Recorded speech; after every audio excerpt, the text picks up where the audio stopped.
Brother Omi. Mimi bwana sio kwamba nimejipata. Alhamdulillah, nakula vizuri. Nalala pazuri. Sio pazuri sana, napajua mwenyewe. Ila ni pazuri. Napendwa, alhamdulillah. Hongera. Mashallah, mashallah. Wewe 3% nimejipata katika 100%. Congrats. Kama 3% kwenye pia hapo bado hujajipata. Kwa sababu malengo yangu ya kujipata bado sana. Kwani kujipata hadi upate nini au uwe nani? Kujipata. Kwanza tunapozungumzia kujipata, tukumbuke tunazungumzia ni kufanikiwa bila shaka. Kwa hiyo kujipata ni mafanikio, si ndio? Kabisa. Kwa mimi hapa, kujipata kwangu. Ndio maana nimesema nipo katika 3% katika 100% za kujipata kwangu. Nipo katika 3% za mafanikio yangu. Sijui watu wengine wanaonaje huko kujipata kwangu. Kwa nilipojiwekea mimi 3%, kuna baadhi ya vitu ambavyo najiona kabisa nafanikiwa mdogo. Kwa kwenye macho ya watu inawezekana naonekana nimefanikiwa sana, lakini la, hapana. Kama unakula vizuri, unalala pazuri. Amna, ndio mwingine inakuwa ni ile tu bahati. Mungu amekupa kwa kiasi chake, amekufungulia kidogo sana. Kwa hiyo nashukuru hapo. Kabisa. Bwana, wewe unaitutazama siku hii ya leo. Si tuko hapa kujadili mada kuu ya leo ambayo inahusu mafanikio. Je, mafanikio ni nini katika miktadha tofauti? Ili mtu awe amefanikiwa anatakiwa aweje? Na kipi hasa kinachomtambulisha huyu mtu amefanikiwa? Mfano hapa Brother Omar umefanikiwa, Sheikh hapa Amos ili uonekane umefanikiwa. Kwa hiyo hii ndo mada kuu ya leo, tutajadili kwa uchache na utatuandikia pia kwenye comment kwamba wewe unaona mafanikio ni nini. Kulingana na mjadala huu umejifunza nini na kipi hasa kimeongezeka kutokana na mjadala huu? Labda kwa kuanzia, mafanikio ni nini? Yaani kule kufanikiwa tunamaanisha nini? Mafanikio kama mafanikio, definition halisi ya mafanikio. Definition ya mafanikio. Yani define mafanikio. Success. Kwa mimi naweza kusema kwamba success ni kilele cha mambo yako au vitu vyako vile vile ulivyotazamia kuwa navyo au malengo yako. Ndio. Yaani kwamba hapa ni haina maana kwamba kwenye kilele pale hakutakuwa na kushuka. Yaani hata kama utashuka lakini umeshatoka kwenye zile level za mateso. Kwenye ile hali uliona. Kwa mfano kila mtu ana mafanikio yake kulingana na nature ya yaani nature ya matumaini yake. Labda mfano huwa nikiona mtu kama akiwa na gari hajalisha na maisha magumu kiasi gani. Ila naona kama ashafanikiwa. Kwa nini? Kwa sababu mpaka huyu ina maana anayemiliki gari kwanza ana sehemu ya hata kama amepanga. Simaanisha amejenga. Hata kama amepanga. Lakini hata kama ile ndio nyumba yake. Umeona? Ni tofauti na mimi ambaye naweza kusema kwamba sina gari afu niseme nimefanikiwa. Labda niwe sitaki kumiliki gari. Ila sidhani kama ukifanikiwa unaweza kusema kuna mtu ambaye hataki kumiliki gari amefanikiwa. Hivi kwani mafanikio ni lazima yaani ni utajiri? Yaani mtu ufanikiwe, sabiki umefanikiwa, wewe sabiki wewe una mafanikio ni mpaka uwe tajiri? Sababu mpaka mtu labda aseme awe na gari. Maana kuwa na gari huo, yaani kuwa na gari ni moja katika vielelezo vya mtu kuonekana huyu jamaa ana maana. Huyu jamaa amefanikiwa chapa na hapa ipo. Wenyewe ni hapa ipo. Kwani ndio maana tunataka kusema kwamba tunaposema define mafanikio au huko kujipata kwa vijana tunataka kujipata. Ndio. Kwamba tunaangalia watu wanaona nini kwako au wewe unaona nini kwako. Mimi binafsi mafanikio kwenye kuyaelezea mafanikio, unajua mafanikio kwa ninavyoelewa ni dhana pana sana, kwa sababu kwenye kufanikiwa mafanikio yamegawanyika. Yamegawanyikaje? Mtu atajuaje yeye amefanikiwa? Mafanikio binafsi mimi naweza nikayatem katika njia tofauti tofauti. Wazungu wanasema financially, umeona lakini anyway, ngoja tuongee kwa Kiswahili, yani kwamba kiuchumi, nini wanaita mafanikio. Yani tuseme vile katika nyanja zote, kijamii, kiuchumi, kisiasa, kibiashara, yani kiutamaduni. Mafanikio yako kwa upana sana, na mafanikio yanagawanyika kivipi? Kitaifa ama kimtu mmoja mmoja. Umeona? Sasa unapozungumzia neno mafanikio, yani ni dhana pana sana. Na hayo mafanikio ukija kwa mtu mmoja mmoja, kwa ninavyoelewa mimi, mafanikio yanatokana pia na ndoto au malengo ya mtu aliyojiwekea. Kwa hiyo wakati mwingine wewe unaweza ukahisi kwamba umefanikiwa, lakini kuna mtu ndo maisha yake halisi anaishi kila siku. Wewe unawaza upate gari, unawaza upate nyumba, unawaza upate sijui nini, lakini kuna mtu ni maisha yake ya kila siku. Yeye mafanikio yake ni nini sasa? Tunarudi, yeye pengine alikuwa hamwamini Mungu. Ile kitendo cha yeye labda ni Mkristo kuokoka, yani anaona amefanikiwa, amepiga hatua, umeona? Wakati huo wewe una imani yako. Pengine umekulia kwenye mazingira ya kidini, yani wewe unaona dini kama ni kitu cha kawaida. Unaamini kwamba mafanikio kwako labda uwe na kiasi fulani cha pesa kwenye akaunti yako, umeona? Lakini umiliki vitu fulani ambavyo hivyo vitu kwa mtu mwingine ni vya kawaida sana. Lakini kuna mwingine mafanikio yake yeye anahitaji kupata nafasi, kupata nyadhifa fulani, umeona? Kuwa kiongozi. Lakini kuna mwingine mafanikio yake yeye atimize kile alichokisomea, kwamba akifanyie kazi ambacho kitagusa jamii moja kwa moja. Au pengine unajua kuna vitu vingine mtu anasomea lakini havigusi jamii moja kwa moja. Labda hapo kwanza, si ndivyo? Kwa hiyo kwa kifupi kuna general term ambayo inaweza kujifanya mafanikio. Kwa mfano tunaweza tukasema kwamba labda mfano Marekani ni taifa lililofanikiwa. Ila hatumaanishi kwamba kule kuna watu ambao hawajafanikiwa wao wenyewe kutimiza ndoto zao. Lakini pia kuna namna ambao wewe unaweza kuona umefanikiwa lakini jamii bado inakutem hujafanikiwa. Kwa mfano tuchukulie kuna kuhitimu darasa la 7 na kuna kufaulu darasa la 7. Ndio. Yaani kwa mfano umemaliza darasa la 7. Ndivyo, lakini hujafaulu. Kwa hiyo hapo ni kipengele kidogo. Yaani unakuwa tu umehitimu. Kwa hiyo sasa ina maana kwenye ile term sasa kwamba jamii inakutambua umehitimu, yaani umefanikiwa kufaulu kidato cha 4, 7 cha 4. Darasa la 7. Sasa kwa hiyo sasa ukija ukaleta sasa kwenye nani moja pale, kuna kimoja ndio kitakachoonyesha kwamba hapa amefanikiwa. Unaona, kuna mmoja amefanikiwa kuhitimu darasa la hii form 4 mfano, kuna mwingine kafanikiwa kufaulu form 4. Kwani lakini mafanikio sasa pale sasa tunayoyataka sisi mafanikio ya kufaulu. Kwani mafanikio lazima yaonekane kwa macho jamani? Sasa kama hayataonekana kwa macho lazima atatambua kwa kuona sasa. Kweli, yani maanisha sio kwa macho kuonekana kwa macho yani physically hivi. Yani kwa mfano ndio nimepandishwa cheo mimi labda kazini kwangu. Nimekuwa labda afisa mauzo hivyo whatever. Sasa zile habari zitakazowafikia watu wengine, yani moja kwa moja nitaonekana mimi nimefanikiwa. Sababu nimepanda cheo. Nimeteuliwa mimi kuwa mkuu wa wilaya. Nimeteuliwa kuwa mkuu wa mkoa au hata waziri mkuu. Lazima nitahesabika bwana amejipata.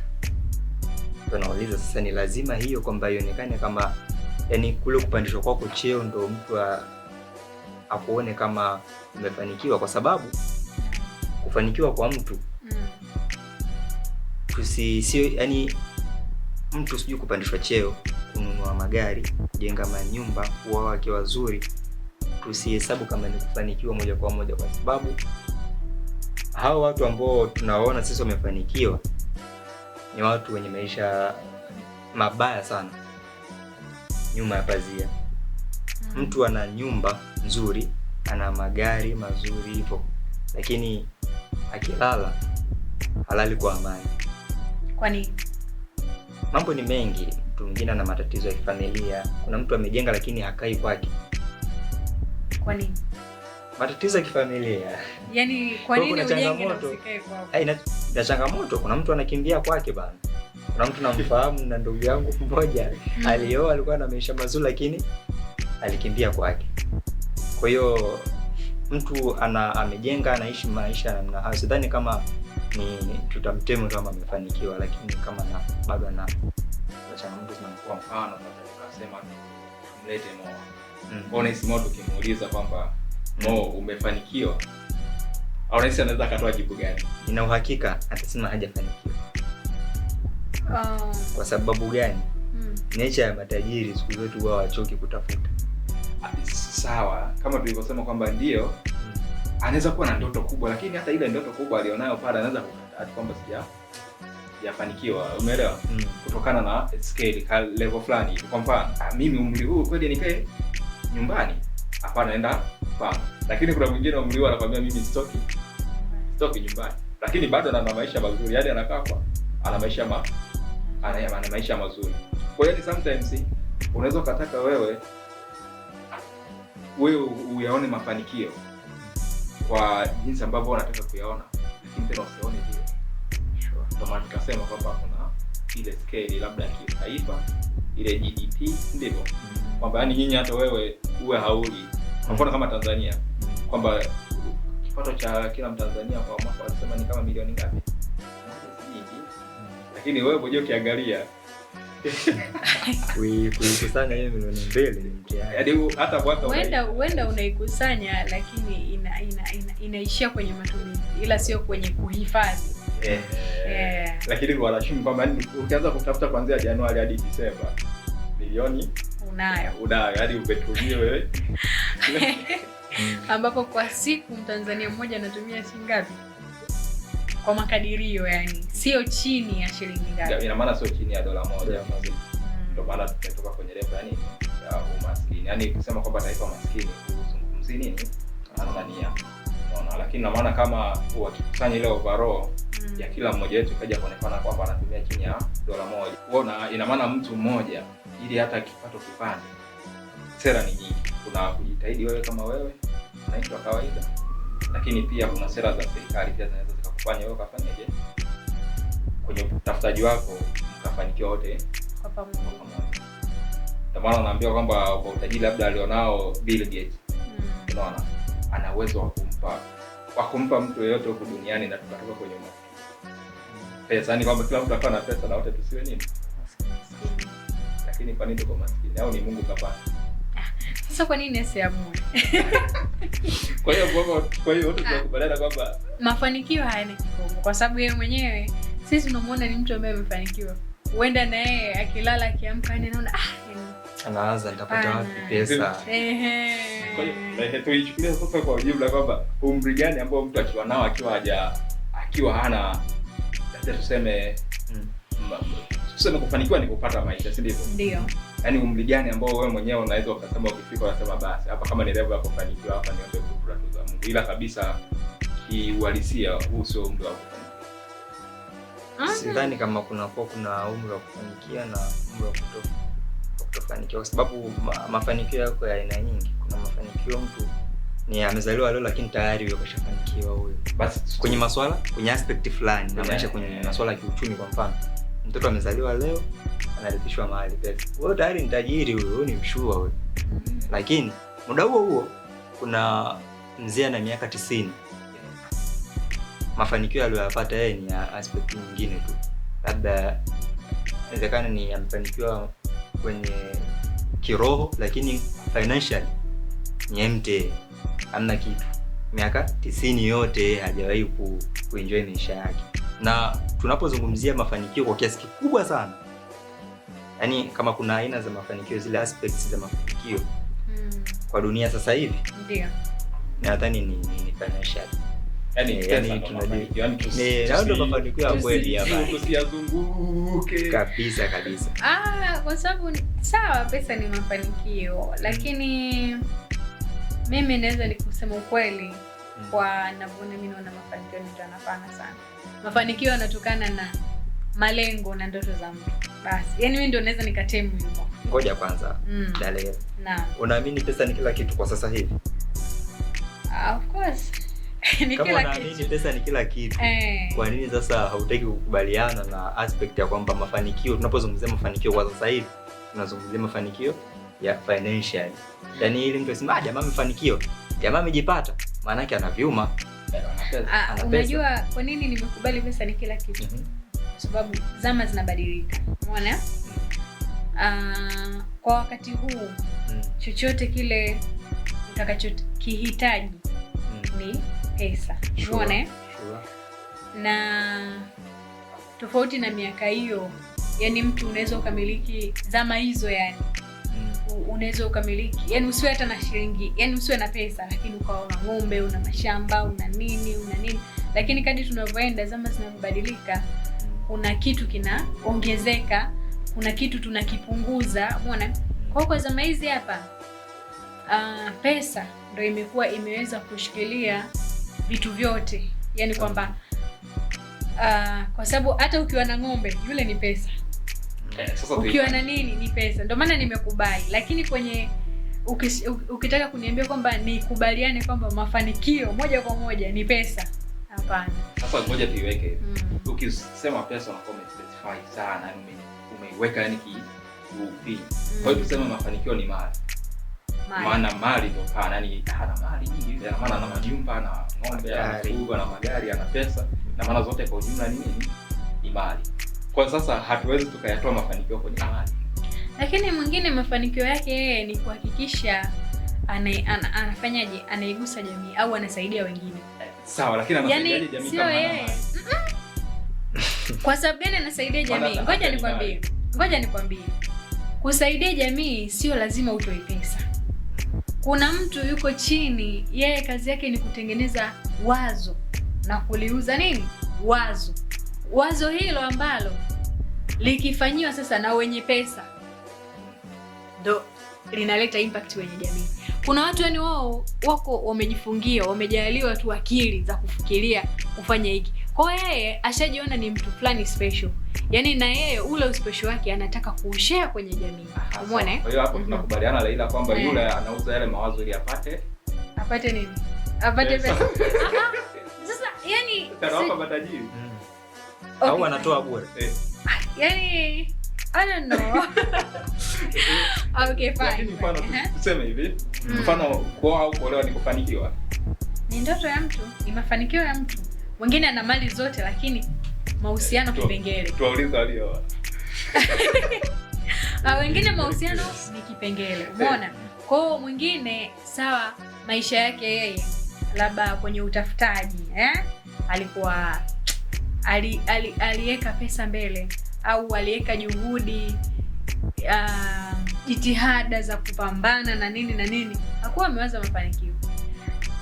Labda alijiwekea, mimi niwe na nyumba, niwe na gari, niwe na kipato fulani kwenye akaunti yangu. Umeona? Lakini pia nimiliki hiki na hiki na hiki. Vyote yanavyo. Lakini still bado kwenye mahusiano yake hayako sawa. Na huyo mtu unakuta hata akiingia kwenye mahusiano bado anapata changamoto. Kwa nini?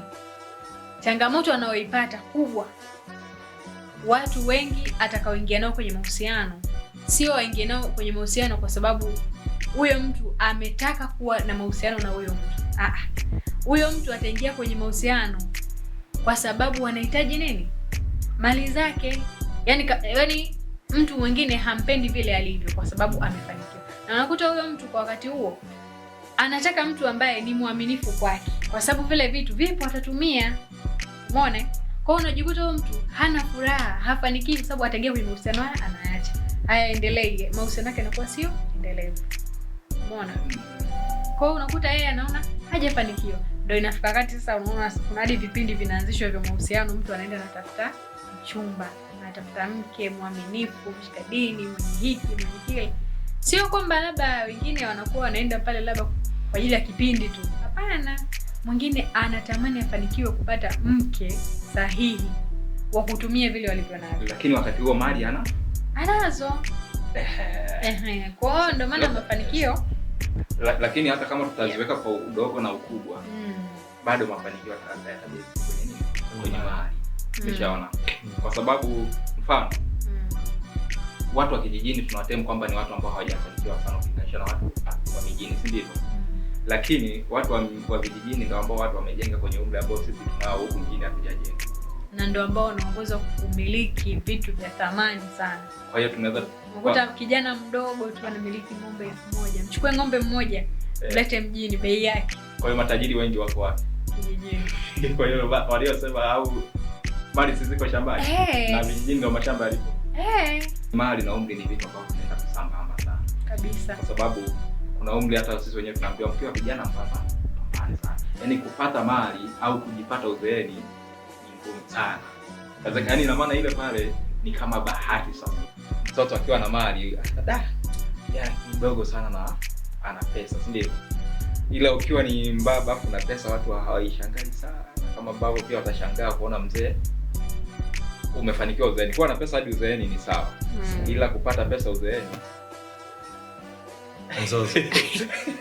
Ni kipengele kidogo. Lakini pia kitu kingine ambacho naweza nikaongezea hapo ni influence ya mtu. Mbali na umri, influence ya mtu pia inaweza ikaonyesha ni namna gani mtu ana mafanikio. Influence inamaanisha hasa kwa karne hii 21 kuipata influence. Nadhani tunaangalia kwenye upande wa social medias. Ndio. Tunaona ma content creators ambao wana influence nyingi, wengine ni wadogo kabisa. Influence yao inaonyesha namna gani wafanikiwa. Kijana mdogo ana influence kubwa maisha. Sasa yani tena kati ya vitu ambavyo niko navyo makini sana ni hii social media life, ndio. Yaani wengi sana kwenye social media wamefanikiwa kulipata wewe ambao yaani watu ambao unaonea nini? Unaonea badala waonee huruma. Yaani kuna ile wewe unaonea wivu wa kile wanachokionyesha, kumbe ni wanaigiza tu. Yaani badala waonee huruma unaonea wivu. Kwa sababu wote wale kama hujawahi kukutana nao, hujawahi kuishi nao, unaweza yaani unaweza ukababaika sana na maisha yao, lakini social media nyingi sana. Lazima mtu ili kitu kipendeze anatafuta mazingira mazuri. Unaona? Akipiga filter chips utaisi ni hiki. Ni haina nyingine au ni social Kwa hiyo sasa ndio maana hata mara nyingi sana sasa hivi watu wengi tukiwa tunaona vijijini hawajafanikiwa kulingana kwamba kule mazingira hayakuwa sana kwa ajili ya nini? Ya mitandao ya kijamii. Ni kweli. Hapo kwenye hayo masuala ya kuigiza vijana tunaongoza hasa kwenye mitandao. Lakini binafsi narudi pale uliposema kwamba mafanikio huwezi kuyatenganisha na umri. Ndio? Lakini mimi naweza nikatem kwenye makundi matatu, kwa sababu kuna watu ambao wanazaliwa wanayakuta mafanikio. Hauwezi kushindana nao. Umeona? Yaani anazaliwa mafanikio tayari yapo. Yanamsubiri yeye ayatumie au ayaendeleze. Lakini kuna kundi la pili ambao wao wenyewe wanatafuta, yaani kabla ya kufanikiwa wao wanaanza kufanikisha familia zao. Kwa maana akisema atafute afanikiwe yeye hawezi, kwa sababu nyuma yake kuna watu wengi sana wanamwangalia na huenda wamemsupport mpaka yeye kufika juu. Wanategemea kwamba yeye ndo aje kuikomboa ni familia. Kwa kabla ya kufanikiwa yeye aanze kuikomboa jamii yake au kizazi chake au na hiyo ni familia nyingi sana, yani za wenye kipato cha chini. Unakuta wanaamua sasa kuwekeza kwa mtu mmoja ambaye anaonekana labda ni smart sana, labda shuleni au kwenye biashara au vyovyote vile, wanaamua kumsupport, kuweka nguvu kubwa kwake. Alafu yeye ndo abadilishe maisha ya kwao. Kwa kabla ya kufanikiwa yeye aanze kufanikisha wengine. Alafu ndo aje. Kwa unakuta huyo mtu anachukua muda mrefu sana kwenye yeye kufanikiwa. Hilo kundi la pili. Na maana anatafutia wengine ndio yeye afanikiwe. Lakini kuna ule mwingine tayari familia ilishajipata. ila inamlazimisha atoke nje aende akatafute mafanikio yake yeye mwenyewe. Umeona? Kwa hiyo kuna makundi matatu tofauti. Kwa hiyo kwenye hapo ukiangalia hata kwenye umri wa kupata hayo mafanikio utatofautiana. Na pale kwenye kundi la mwanzo umesahau pia ungelimuongeza hata mwanamke kwamba utaki kushindana naye kwenye mafanikio. Kwa nini? Sasa mwanahabari eti anauliza kwa nini? Kwamba tunazaliwa mafanikio tunayakuta.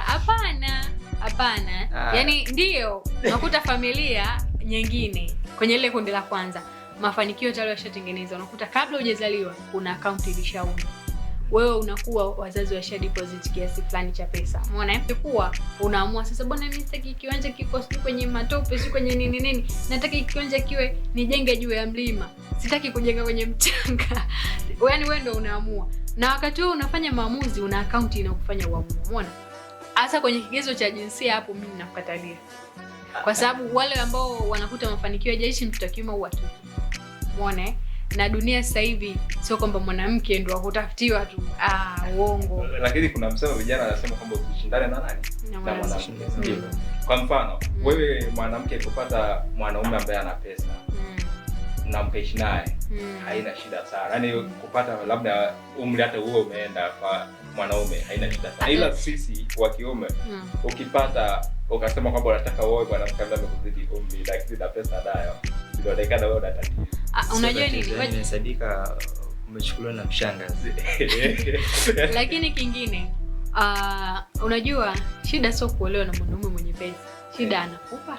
Yaani hizo pesa za kwake. Kuna wale wengine ambao waliamini kabisa. Mtu wangu ana hela anakupa. Au kuna ile nyingine anasema waliamini kwamba akiolewa na mwanaume mwenye pesa atasaidia familia nyumbani. Sasa kumbe anakutana na bota bora ungetafuta yule ambaye mnachuma wote, anajua yani mnakuwa pamoja. Kwani mwanamke ndo anatafuta mwanaume? Yote yanatokea siku hizi. Yaani siku hizi hakuna ile formula. Yaani zama zimebadilika. Yaani afu mahusiano yanaanzishwa popote pale kwa sasa hivi. So kama zamani kwamba lazima yani familia ndio inachunguza familia ile usiende kuoa kwa sababu kuna changamoto moja mbili tatu. Nenda kaoe familia mtu fulani, labda wana dini, labda wana hiki, wanajituma, wanafanyaje. Umeona sasa hivi jamii imebadilika hadi kwa wanaume sasa hivi tu, na mwanaume pia hatafuti tu mwanamke ambaye pia naye hajafanikiwa. Kwa nini naye hajafanikiwa? Yani kwa baba yaani kama mwanamke ambaye atafuta kama mimi siwezi nikaolewa na mwanamke anasema mimi siwezi kuolewa na mwanaume ambaye hana pesa. Umeona? Sasa na wanaume sasa hivi na wao na inabidi wabadili kwa kama na wao atakiwa kuoa mwanamke ambaye naye hana pesa za kutumia. Kwa sababu kwa nini naye hana? Of course kwa sababu zama zimebadilika. Sasa hivi wanawake pia wanajishughulisha sana. Sasa kwa nini wewe mdada ambaye hutaki kubadilika yaani kila siku ushikilie kwamba mimi ni wa kuhudumiwa? Hapana. Yaani sasa hivi kama tumeshakubaliana kwamba mwanamke ana uwezo wa kufanya majukumu ambayo mengine mwanaume anaweza. Sio kwamba ile 50-50 ni biological kwamba ni anachofanya mwanaume na mimi naweza. Hapana. Tunamaanisha kwenye nini? Uwezo. Kwa mfano wewe una uwezo wa kuwa baba, una uwezo wa kuwa CEO wa kampuni, una uwezo wa kuongoza biashara fulani. Mwanamke naye ana uwezo wa kuwa mama, ana uwezo wa kuwa mke, ana uwezo wa kufanya biashara. Hiyo ndio 50-50. Sio kwamba labda kwa sababu wewe una nguvu ya kufanya kitu fulani na mimi nifanye. Hapana. Sio kwa sababu una uwezo wa kufanya yaani hiyo 50-50 yani kwamba kile kinachoweza kufanyika na mwanamke anaweza kukifanya, kwa nini kisifanyike? Kuongoza. Sasa tukija sasa kwenye upande ule pale tunaona kabisa kwamba ili pesa pia uwe na mali au ufanikiwe lazima pia uwe vile vitu ambavyo vinarudisha nyuma. Na miongoni mwa vitu vinavyorudisha nyuma kabisa. Cha kwanza ninaweza nisiseme cha kwanza kwa namba. Lakini miongoni mwa hivyo kuna watu niseme. Wewe sema wanawake. Kwa nini? Anarudisha nyuma kuliko pombe. Yaani ipo wazi kwa sisi vijana, sio kwa vijana, kwa mwanaume. Yaani kuna mwanaume anatoka na pambana, anapata baa, anapata vyuma, lakini inapoenda kupotelea ndio akasema kitu cha kwanza au cha pili. Lazima cha kwanza kama si pombe, basi cha kwanza kinawezekana mwanamke, basi cha pili ikawa tena ndio wale wanasema kwamba pombe haibalizi. Yaani kwa nini mwanamke ndio wewe kupoteza? Kwa sababu gani mwanaume hawezi akaspendi hela kwa mwanamke? yani nature tu iko wazi. Yani mimi iko siwezi nikakisupport sana kusema kwamba sisi ndo tuna, lakini ngoja hiyo wewe kutaka kupoteza mali zako ni wewe mwenyewe. Kwa nini no, sio kishawishi. Kwa sababu unaweza ukawa na mwanamke ambaye anasupport kile kipato chako ukampa, ndio, kwa sababu wewe umeshataka kumtoa kwao, umeshataka kuwa yani awe chini ya miliki yako. Of course unataka umhudumie, lakini unamhudumiaje? Unamhudumiaje hapo? Unamhudumiaje? Unamhudumia kama mtu ambaye una malengo naye na una uhakika kwamba utaishi naye, atakusupport na utamsupport. Au wewe utatumia pesa zako kwenda club. Yani sasa unakuta sasa mwingine sasa unakuta ndio hiyo sana ya mwanamke. Ukitulia na mwanamke mmoja unaishi naye kwa malengo, yani unaishi naye kwamba ni mtu wangu, ninatakiwa nimhudumie, ninatakiwa nimpe hiki, na yeye anaona kabisa huyu ni mtu ambaye ananijali, naweza nikampa zawadi, naweza nikamsupport kwenye anachokifanya, nikamshauri. Hapo sidhani kama utapoteza. Lakini kwenye kupoteza kwako wewe utakuja kwamba wewe ndo doni, watakwambia nini? Yani ushafika pale, ushatafuta watoto wazuri, ushafanya nini, yani mtu ambaye umekutana naye siku moja unataka umuonyeshe kwamba wewe una mali, wewe una uwezo, huyo lazima aitumie, kwa sababu umemuonyesha na hamkuwa na ndoto zozote, hamkukutana popote, mmekutana club. Yani ukishakutana club, elo neno club, yani kwanza mnaenda sehemu ambao mnaamua kujitoa ufahamu, yani hamtaki kuutumia ufahamu wenu, maana yake mnatumia vilevi. Unataka kilevi ndio kikuongoze kuanzisha mahusiano, si ndio? Unatarajia kwamba hapo kuna kitu chochote cha jenga. Kwa hiyo isiwe, yani nyinyi msiseme kwamba mwanamke ndo anamaliza hela. Starehe yako wewe binafsi ndio inayomaliza pesa. Sasa kwa mfano pombe, bia moja labda tuseme ni 1500, si ndivyo? Sasa hiyo 1500 mtu anaweza kanywa bia 2 akarudi kwa club, pombe kimeshi ngapi? 3000. Sasa kwenye hizi starehe uwezo ukatumia hiyo, yani inazidi mara 10. Inazidi hivyo. Alafu pia hata ukija ukaangalia ndio kwamba tunapozungumza kwamba ni wanawake, kwa sababu nini? Huyo mwanamke pia atakunywa pombe. Sio wote wanakunywa pombe. Of course sio wote. Lakini hata ukisikiliza uhusia, yani sisi vijana wa kiume tunapewa uhusia sana kwamba ukienda kutafuta achana na nani? Na wanawake. Yani iko ni kitu cha kwanza ambacho kila mtu anajua. Of course. Kwa nini nyinyi amwambii sana achana na wanaume kuliko sisi tunavyoambiwa? Hata sisi tunaambiwa kwamba wanaume anarudisha nyuma kuliko wao. Kwa sababu unaweza ukawa jamani, hiyo ni kweli kwa sababu ngoja nikwambie, zama zimebadilika tofauti na miaka hiyo. Yani kama ambavyo wewe unamtazamia mwanamke kwa jicho fulani hivi kwamba yani sasa hivi wanawake wamekana ujanja wasijui wanafilisi sijui wanafanya, hata sisi hivyo. Sisi sasa inakuwa tofauti. Kwa maana utapeli wenu nyinyi na utapeli wetu sisi ni vitu tofauti. Umeona? Hapo ngoja nikukumbushe. Pia kuna kitu watu wanasema kwenye haya mafanikio na watu wana nyota, si ndivyo? Yani haina maana kwamba ni nyota zile, ila kwamba yani ukiwa naye unafanikiwa. Na maana kuna wakati muda mwingine mtu anasema yani toka nimeoa yule mwanamke au toka nimeachana na yule mwanamke mafanikio yangu hivi, na hilo unakubaliana na? Mimi kwenye masuala ya nyota siko vizuri. Yani hayo masuala sijui, sitambui, lakini kitu ninachojua hapo yani kwenye hivyo hicho unachokizungumza pengine mimi nakielewa kwa namna nyingine. Kwamba nasema kwamba kama kale kangekiwa fulani, yani mtu fulani ana bahati. Okay. Hapo naweza nikakujibu kama hivi. Kwa nini labda huyo mtu labda mwanaume amekuwa na mwanamke baada, yani amekuwa na wanawake wengi, lakini baada ya kuwa na huyo amefanikiwa au amerudi nyuma nani? Hiyo sasa inatokana na kupata mtu sahihi ambaye ameamua kukubali, yani ameamua kukupokea vile ulivyo, kwa mawazo, kwa kipato, na akakubali kujenga na wewe. Umeona? Kwa hivyo ndio jinsi ilivyo. Umeona? Kwa kusema hayo nadhani umeona ni kwa nini au ni kwa namna gani sasa mtu anaweza akawa ameendelea baada ya kuwa na mtu fulani, yani kuingia kwenye mahusiano na mwanamke fulani au na mwanaume fulani, au bora atabaki au Unajua kupanga ni kuchagua Yeah. Kwa hiyo wewe utachagua kwamba starehe izidi kipato chako au uchague mtu mmoja wa kutulia naye. Kupanga ni Chagua. Imeisha hiyo. Au wewe unaonaje brother Omar? Ni sahihi hilo sema. Kabisa. Bwana, ulikuwa nasi kwenye kipindi hiki, mjadala mfupi wa mafanikio ni nini hasa. Unapozungumzia mafanikio unaelewaje?